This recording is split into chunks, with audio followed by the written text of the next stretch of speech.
반갑습니다. 붓다의 복과 지혜입니다. 오늘도 부처님의 지혜와 자비가 여러분의 삶에 깊이 스며들기를 기원드립니다. 우리가 흔히 염송하는 옷만이 밤매 훔그 짧고도 신비한 진원 속에는 이 세계를 자비로 감싸 안으신 부처님의 깊은 뜻이 담겨 있습니다. 어제까지는 선종의 맥을 따라 자아를 완성하는 길을 함께 살펴보았다면 오늘부터는 밀교의 문을 열고 진원과 다란이를 통해 우리 마음속 고요한 행복을 찾는 여정을 함께 떠나보고자 합니다. 자, 이제 부처님의 음성처럼 울려 퍼지는 옴의 진동을 따라 내면의 문을 열고 진정한 행복과 깨달음의 길로 나아가 보겠습니다. 눈먼 벌레를 살린 진원. 옛날 인도 마가다국의 어느 깊은 산골짜기 한 수행자가 조용히 좌선에 들며 매일같이 진언을 외우고 있었습니다. 그가 입버릇처럼 반복하던 말은 바로 옷만이 밤매 훔 자비의 보석이 피어나는 연꽃처럼 울리는 소리였습니다.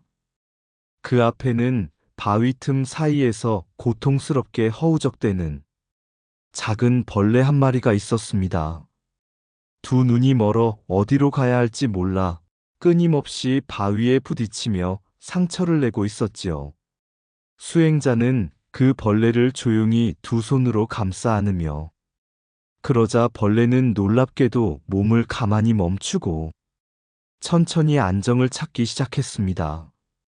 그 순간 수행자는 마음 깊은 곳에서 울려나오는 자비심과 함께 자신도 모르게 눈물을 흘렸습니다. 그는 이렇게 깨달았습니다. 부처님께서 말씀하신 자비는 거창한 것이 아니라 내 앞에 작은 생명 하나를 품는 일에서부터 시작되는 것이구나. 그날 이후 그는 더더욱 진언 수행에 몰두하며 자신의 깨달음을 남을 위한 자비행으로 바꾸어 나갔습니다. 그의 진언은 자신만을 위한 수행이 아니라 세상의 모든 중생을 위한 기도이자 축복이 되었습니다. 만이 보석 자비의 실천. 밤매 연꽃 고통 속에서 피어나는 지혜. 훔완성 자비와 지혜의 통합. 옷만이 밤매 훔은 결국 자기 안의 깨달음을 타인과 함께 나누는 자비의 길임을 보여주는 부처님의 살아있는 진언입니다. 옛날 사위국 근처에 사는 두 수행자가 있었습니다. 한 사람은 이름이 비마이고 다른 한 사람은 찬타였습니다. 비마는 매일같이 고요한 산속에서 참선을 하며 나는 누구인가 본래의 나를 깨달아 부처가 되겠다는 다짐으로 끝없이 마음을 들여다보았습니다. 그는 늘 거울을 들여다보듯 자기 내면을 들여다보고 또 들여다보았습니다. 그는 말했습니다. 내가 나를 완전히 비추지 못하면 어찌 진실을 말할 수 있겠는가? 찬타는 다른 길을 걸었습니다. 그는 진언을 외우며 병든 사람에게 약을 지어주고 가난한 이들에게 등불을 나눠주고 고통받는 자들에게 자비의 손을 내밀었습니다. 그의 가슴에는 항상 이 말이 새겨져 있었습니다. 진정한 행복은 내 속에 있는 것이 아니라 내가 다른 이에게 나눌 때 완성된다.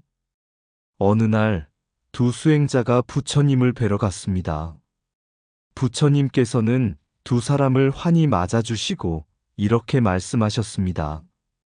비마는 거울처럼 자신을 비추었고 찬타는 등불처럼 세상을 비추었구나. 둘 다 훌륭하다. 그러나 잊지 말아라. 자기를 완성한 이는 그 빛을 세상에 나누어야 하고 남을 행복하게 하는 이는 결국 자신도 밝아진다. 진정한 깨달음은 거울과 등불이 하나 되는 길에 있다. 이 말을 들은 비마는 자신의 거울을 조용히 내려놓고 찬타와 함께 등불을 들고 마을로 내려갔습니다. 찬타는 그런 비마를 보며 웃었고 두 사람은 함께 길을 밝히며 나아갔습니다. 선무의 스님의 자기 행복 강조는 부처님의 자비 실천과 통한다. 선무의 스님이 전파한 밀교는 선종처럼 내면의 본성을 깨닫는 자기 완성을 넘어서 현실 속의 고통을 덜어주는 자기 행복을 적극적으로 추구했습니다. 이것은 단순한 이기심이 아닌 진언과 다란이를 통해 세속의 괴로움을 치유하고 지금 이 자리에서 깨달음을 살아내는 방법이었습니다. 부처님께서 설하신 대승불교의 핵심 자비는 결국 깨달음의 빛을 세상에 나누는 것입니다. 밀교의 진언 수행은 그런 자비의 실천을 구체적이고 강력한 방식으로 실현하려는 노력으로 이해할 수 있습니다. 이 이야기는 시청자들에게 선무의 스님의 밀교 전파가 단순히 선종과의 경쟁이나 대립이 아닌 부처님의 자비와 지혜를 다른 방식으로 펼치는 길이었다. 거울처럼 자신을 비추되 등불처럼 세상을 밝혀라. 진정한 깨달음은 홀로 앉아 얻는 것이 아니라 함께 살아내는 것이다. 자기 완성은 자비로 드러날 때 진짜 꽃을 피운다. 진리는 산 속에도 있고 시장 속에도 있다. 마음이 맑으면 어디든 도량이다. 자신을 구하는 길과 남을 구하는 길은 결국 하나의 길이다. 진언은 소리의 꽃이요. 자비는 그 향기이다. 세상의 고통을 외면한 깨달음은 아직 길 위에 있을 뿐이다. 자신을 이긴 자는 고요하고 남을 위하는 자는 따뜻하다. 부처는 그 둘을 아우른다. 깨달음은 홀로 닿는 봉우리가 아니라 함께 걷는 평지 위의 노래다. 불성은 비추는 거울이자 어둠을 밝히는 불꽃이다. 자비는 실천되는 지혜이고 지혜는 통찰된 자비이다. 몸은 세속에 있어도 마음이 자비롭다면 이미 법당에 앉아 있는 것이다. 너의 고요함이 누군가의 평화를 이룰 수 있다면 그것이 참된 수행이다. 깨달음은 나에서 피어나 우리로 흘러야 한다. 참 진리는 공허한 말이 아니라 타인을 밝히는 실천이다. 숨결로 짓는 법당. 옛날 인도 어느 마을에 아르타야라는 젊은 수행자가 있었습니다. 그는 깊은 산중에서 선정을 닦으며 날마다 진언을 외웠습니다. 입술은 온만이 밤매움을 되뇌었지만 마음속엔 갈증이 있었습니다. 왜 나는 이 진언을 반복해도 깨달음이 다가오지 않는가? 진언이란 소리일 뿐 아닌가? 그는 고민 끝에 스승을 찾아가 물었습니다. 스승님, 옴도 훔도 그저 공허한 소리에 불과한 것 같아요. 의미를 느끼지 못하겠습니다. 노승은 말없이 그를 데리고 강가로 갔습니다. 그리고는 이렇게 말했습니다. 진언은 숨결이다. 숨은 보이지 않지만 생명을 움직이고 진언은 들리지만 본질은 침묵 속에 있다. 그러고는 그에게 옴을 천천히 발음하게 했습니다. 입을 오므리며 옴이라고 하였을 때 너는 세상의 모든 소리와 고통을 너의 가슴 안으로 끌어들였다. 이것은 연민이다. 자비의 시작이다. 이어서 훔을 말하게 했습니다. 훔을 발음했을 때 너의 가슴 속에 모은 것을 바깥 세상으로 내보냈다. 이것은 지혜이다. 고요한 힘이다. 스승은 미소 지으며 마지막으로 말했습니다. 진언은 주문이 아니다. 욕망을 이루는 마법이 아니다. 진언은 자신을 비우고 채우는 자비와 지혜의 숨결이다. 너의 숨결이 고요해질 때 우주는 곧 법당이 된다. 그날 이후 아르타야는 더는 의심하지 않았습니다. 그는 단지 진언을 외우는 것이 아니라 그 진언을 살아냈습니다. 옴을 외울 땐 남의 고통을 들여오고 훔을 외울 땐 자신의 따뜻함을 내보냈습니다. 그의 삶은 조용한 진원처럼 빛났고 어느 누구도 그를 보면 자연스럽게 숨을 고르게 되었다고 합니다. 오무엠은 세상의 고통과 인연을 내 안으로 끌어안는 자비의 시작입니다.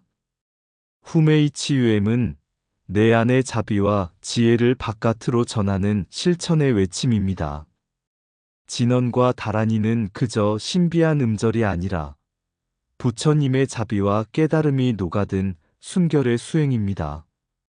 진언은 입으로 외우는 것이 아니라 삶으로 실천하는 것이다.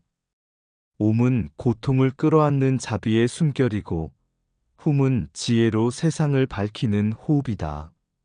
다란히 한 구절이 마음에 스며들면 100번의 설법보다 깊은 깨달음을 준다. 진언은 마법이 아니라 무명의 어둠을 걷어내는 자성의 등불이다. 말은 공허하나 마음을 담은 진언은 우주를 움직인다. 부처님은 말씀하셨다. 모든 소리는 깨달음의 길이 될 수 있다고. 진언을 외우되 욕심을 섞지 말고 자비를 담으라. 진언은 소리가 아니라 공명이다. 너의 본성과 우주의 떨림이 하나가 되는 진동. 참된 수행자는 옴으로 세상을 품고 훔으로 어리석음을 녹인다. 다란이는 언어가 아니다. 깨달음을 기억하는 마음의 끈이다. 진언이란 한 송이 연꽃과 같다. 입술에 피지만 향기는 마음에서 난다. 옴은 귀로 듣는 소리가 아니라 마음 깊은 곳에서 울리는 본래의 소리다. 훔은 나를 버리고 모두를 살리는 깨침의 외침이다. 진언이란 문장의 완성이 아니라 고요한 자각의 시작이다. 입으로 100번 외우기보다 한 번 마음으로 우러나오게 하라. 그것이 진언의 길이다. 옴만이 밤매 훔과 부처님 가르침을 담은 이야기. 옛날 티벳 고원 깊은 산골에 도르제라는 한 젊은 수행자가 있었습니다. 그는 마음속 고통을 벗기 위해 수도원에서 열심히 경전을 읽고 참선했지만 마음속 분노와 슬픔은 좀처럼 사라지지 않았습니다. 하루는 늙은 스승이 그에게 조용히 다가와 한마디를 건넸습니다. 자비를 말하지 말고 자비를 소리내어 걸어라. 옴만이 밤매훔을 마음에 새기며 말이다. 도르제는 그 말의 뜻을 알 수 없었지만 그대로 따라 하루에 1000번씩 옴만이 밤매훔을 외우기 시작했습니다. 처음 며칠은 입만 바빴고 마음은 여전히 새 속에 머물러 있었습니다. 그러나 하루, 이틀, 한 달, 100일 차 그는 이 6음절 속에서 묘한 고요함과 따뜻함, 그리고 불쑥 떠오르는 통찰을 경험하기 시작했습니다. 그 진언은 다음의 뜻을 담고 있었습니다. 오몸 몸과 말과 마음을 정화하는 시작의 소리. 많이 연민과 자비, 깨달음의 보석. 밤매 PADM이 지혜를 상징하는 연꽃. 훔엄 자성과 공성, 완성된 통합의 힘. 그는 알게 되었습니다. 옴만이 밤매 훔은 바라는 것을 이루는 주문이 아니라 자신이 바라는 것을 초월해 모든 존재를 위해 함께 행복해질 수 있는 길을 여는 열쇠라는 것을. 그 진언을 반복하며 그는 더는 자신의 욕망을 위해 수행하지 않았습니다. 그의 진언은 마을의 병든 이를 위로하는 소리, 굶주린 짐승을 향한 눈빛, 어머니의 고단한 어깨에 얹는 조용한 손길이 되었습니다. 도르제가 늙었을 때 어느 제자가 물었습니다. 스승님은 그저 6글자만 외우셨을 뿐인데 어찌 그렇게 많은 기쁨을 누리셨습니까? 도르제는 웃으며 말했습니다. 나는 외운 것이 아니라 살아냈지. 그 진언은 내 삶이 되었고 내 마음이 모든 중생의 고통을 연꽃처럼 피워내게 했단다. 진언은 외적인 성공을 위한 도구가 아니라 내면의 이기심을 녹이고 자비와 지혜로 자신을 변화시키는 길이다. 옴마니 밤매 훔은 단순한 주문이 아니라 수행자의 삶 전체가 자비와 지혜로 물들도록 하는 지침이다. 참된 행복은 원하는 바를 이루는 것이 아니라 바람을 내려놓고도 충만한 지금을 알아차리는 데서 비롯된다. 진언은 소리가 아니다. 그것은 마음을 닦는 붓이다. 옴은 시작에 망설임을 지우고 훔은 끝에 망상을 끊는다. 진언을 외우는 것이 수행이 아니라 진언처럼 사는 것이 수행이다. 자비는 바람처럼 흘러야 하고 지혜는 연꽃처럼 피어나야 한다. 옴만이 밤매 훔은 너의 행복을 부르는 주문이 아니라 모든 중생의 해탈을 비는 기도이다. 언어는 칼이 될 수도 있고 꽃이 될 수도 있다. 진언은 그 칼 끝에 연꽃을 피운다. 자신의 괴로움을 없애고 싶거든 타인의 괴로움에 귀를 기울여라. 만이는 네 마음속에 있는 보석이고 밤매는 그 보석을 피우는 연꽃이다. 진언의 뜻을 알지 못해도 진심으로 외우면 마음이 맑아진다. 입으로만 외우는 진언은 공허하나 가슴으로 외우는 진언은 세상을 비춘다. 행복은 멀리 있는 신의 선물이 아니라 지금 이 순간의 자비한 마음에서 온다. 진언 한마디가 천권의 경전보다 깊은 때가 있다. 모든 소리가 진언이 될 수 있고 모든 침묵이 깨달음이 될 수 있다. 진언을 외울 때마다 내가 사라지고 온 우주가 나를 대신하여 숨쉰다. 진언은 소망을 이루는 열쇠가 아니라 소망에서 벗어나는 문이다. 옴만이 밤매 훔말이 아니라 마음을 바꾸는 길. 옛날 티벳의 어느 산골 마을에 말을 거의 하지 않는 한 노스님이 살고 있었습니다. 사람들은 그를 침묵의 스님이라 불렀지만 그의 새벽 예불에는 마을 전체가 고요해졌습니다. 그가 하루에도 수천 번씩 외우던 말, 그것은 단 하나였습니다. 옴만이 밤매 훔. 마을 소년 하나가 어느 날 물었습니다. 스님, 그 말이 무슨 뜻이에요? 그렇게 많이 외우면 뭔가 특별한 일이 생기나요? 스님은 잠시 웃으며 소년에게 자신의 낡은 바가지를 내주었습니다. 이 바가지에 연꽃을 담아오너라. 소년은 당황하며 말했습니다. 스님, 연꽃은 연못에 핀 것이고 바가지엔 물도 없어요. 어떻게 연꽃이 담기겠어요? 스님은 조용히 말했습니다.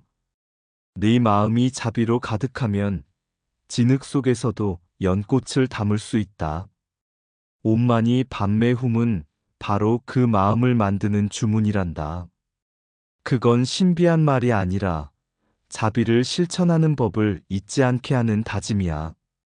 네가 매 순간 그 뜻을 기억하며 살아간다면 어느 날 너는 말하지 않아도 말이 되고 침묵 속에서도 진리를 전하게 될 것이다. 소녀는 고개를 숙인 채 바가지를 안고 돌아갔습니다.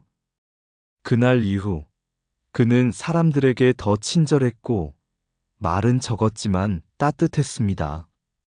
그리고 시간이 흐른 후 사람들은 그가 말하지 않고도 사람들의 마음을 치유하는 존재가 되었다고 말했습니다. 옴만이 밤매 훔은 단순한 소리가 아니라 언어를 통한 깨달음, 마음을 닦는 길, 그리고 자비를 실천하는 삶 그 자체입니다. 그 말 속에는 부처님이 가르친 모든 진리공, 연기, 자비, 그리고 해탈의 길이 담겨 있습니다. 그러니 진언은 외우는 것이 아니라 사는 것입니다. 진언은 입으로 시작되지만 깨달음은 마음에서 완성된다. 옴만이 밤매 훔. 언어 너머 마음 깊은 곳으로. 우주의 숨결이 입술 위에 맴돌고 모든 존재의 시작을 부르는 소리여. 닫힌 문을 여는 자비의 열쇠로다. 마니, 보석 같은 진리의 빛이여. 탐욕과 어둠을 비추는 등불. 우리 마음 안 깊은 곳에 빛나리라. 밤매, 지혜의 연꽃 피어나듯 무명의 안개를 걷어내는 바람. 깨달음 향해 가는 길의 등불. 숨결 따라 흘러나오는 빛. 내 안에서 세상으로 뻗어나가 삶과 죽음 경계를 넘는 한 송이 연기. 온만이 밤매 말이 아니요 마음의 노래. 바람에 흩날리는 꽃잎처럼 진언은 나를 넘어 너에게로 가네. 진언을 넘어 삶을 살라. 자비와 지혜로 꽃 피우는 길. 그리하여 나는 깨닫노니 진리의 빛은 내 안에 있음을. 이상 붓다의 복과 지혜였습니다. 오늘도 복지 구족한 날 되세요. 구독과 좋아요는 붓다의 복과 지혜를 밝히는 큰 자비의 등불이 됩니다.